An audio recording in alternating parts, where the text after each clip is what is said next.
Hello and welcome to the channel. Now that I've got this all-black G-Shock Casio for review, I think pictures don't do it justice, because on the pictures the dial is kind of hard to read, but in real life it's even harder, but I still think it's a great watch.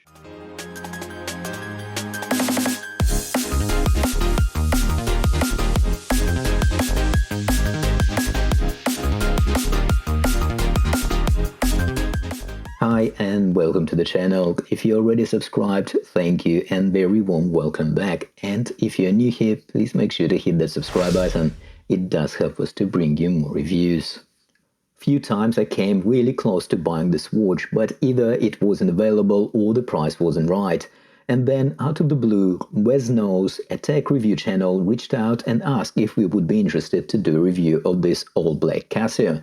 Naturally, I couldn't pass the opportunity. Wes Knows is also based in London, so we caught up for a pint of coffee and with all the social distancing procedures of course followed, and now I've got the watch. By the time I publish this video, this watch will be on its way back and Wes Knows will do a review of this watch as well, and being a tech smart watch channel, I guess they will have their own perspective. So big thank you to them and check them out. I will leave a link to Wes Knows channel in the description. In the usual format, we will look at the price, key dimensions and specifications of this watch. Also, as usual, I will share my first impressions. I'm still planning to add this watch to my collection and I will share the reasons why as well. And of course, some new pictures and clips will be appearing on our Instagram account, so don't forget to check them out. Before jumping into the details, let's have a brief look at availability and the price. Well, a lot of G-Shock fans counted on the hype around this watch to cool down this year, and we are finally seeing some stock availability from Casio at retail price. However, it looks like the demand is still strong. In USA, the situation is a bit different. The price is the same as in UK, but in US dollars. Obviously, exchange rate does not apply to Casio. However, it doesn't really matter because there is no stock anyway. There is an option to buy a Japanese import version from Amazon.com, but only if you're prepared to pay 3 times the retail price. Things are a little bit better in continental Europe. Looks like this all-black version is readily available from Amazon Italy for about €100 plus delivery charges. So obviously this watch is still hot.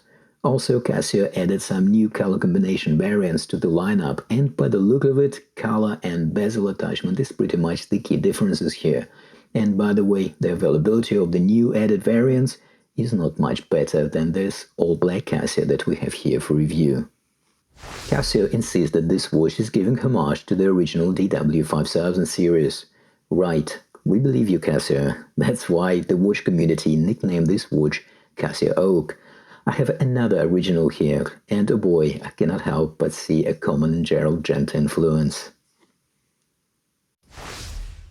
The watch is packed in a slightly smaller but still the same style hexagon G-Shock box. Here for reference is the box from my other G-Shock, so you can see them side by side. Dimensions. Okay, measured across the case it is about 45.5mm, which might sound a bit intimidating, but because of a very compact lug-to-lug distance of around 48.5mm, this watch sits quite well on most wrist sizes.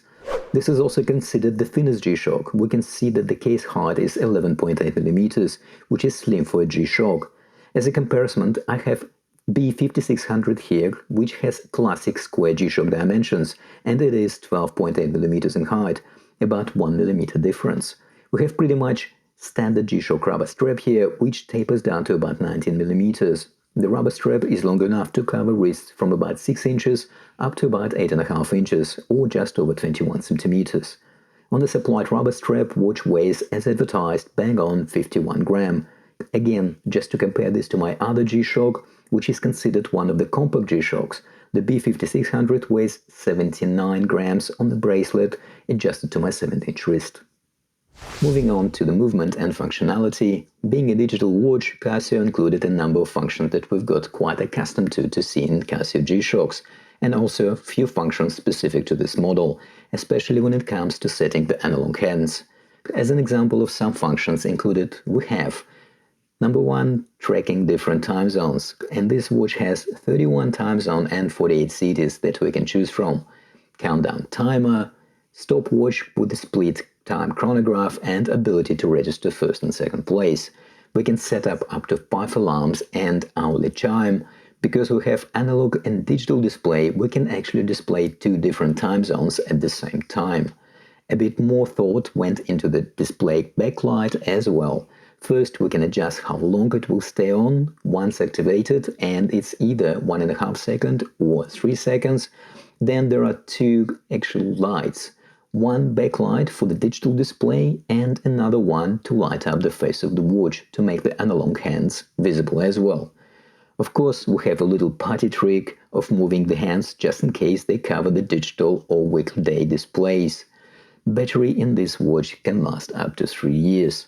There are of course detailed instructions that come with the watch or can be downloaded from Casio website. Also, there are quite a few detailed videos online describing each function.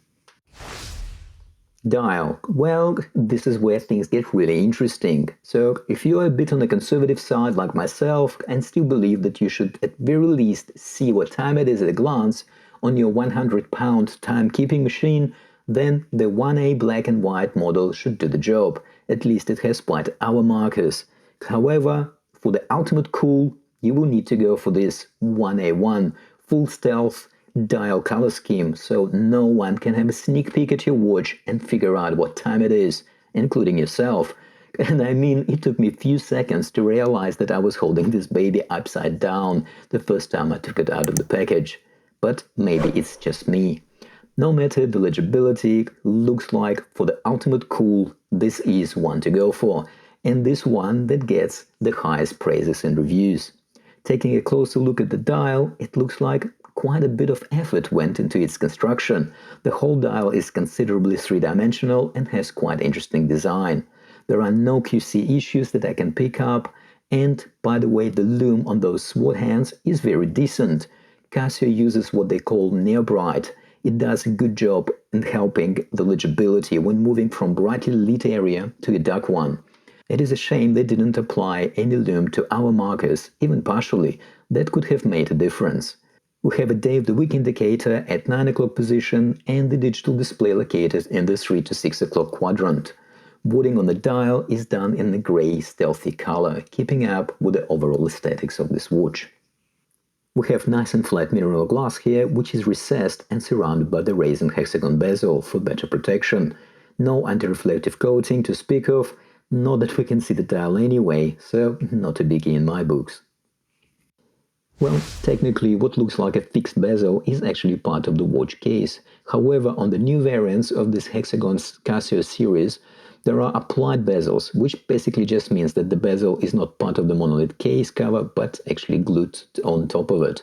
The writing is on the bezel to indicate the button functions, and I think it is done quite well, again, keeping with the overall stealthy aesthetics of this watch. Moving on to the case, well, what we actually see is the cover part of the case. Underneath is what Casio calls a carbon core guard, a body made of carbon compound which is light, durable and tough, and consequently should improve the shock resistance of the watch and potentially allow for a slimmer case. We can actually see some of that here between the resin cover and the back case. We have usual 4 buttons here, and also this watch is ISO certified to 200 meters of water resistance, which means it is suitable for professional diving. The back case is a usual G-Shock back case, pressed and secured with 4 screws.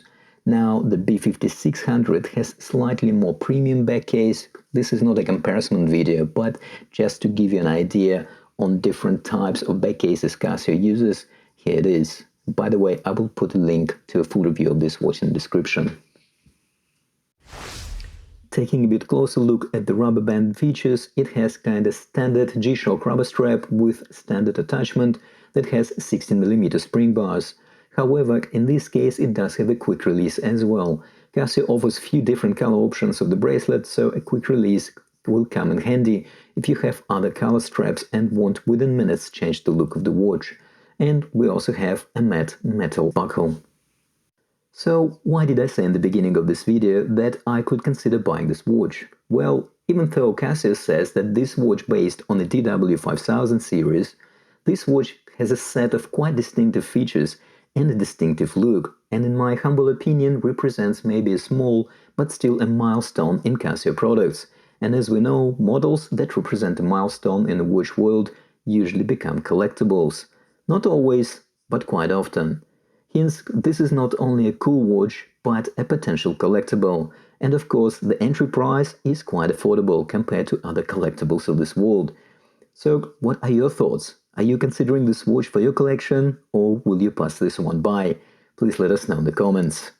And of course, if you find this review helpful, smash that like button, and of course subscribe if you haven't already done so. And as always, thank you for watching, and I'll see you in the next one.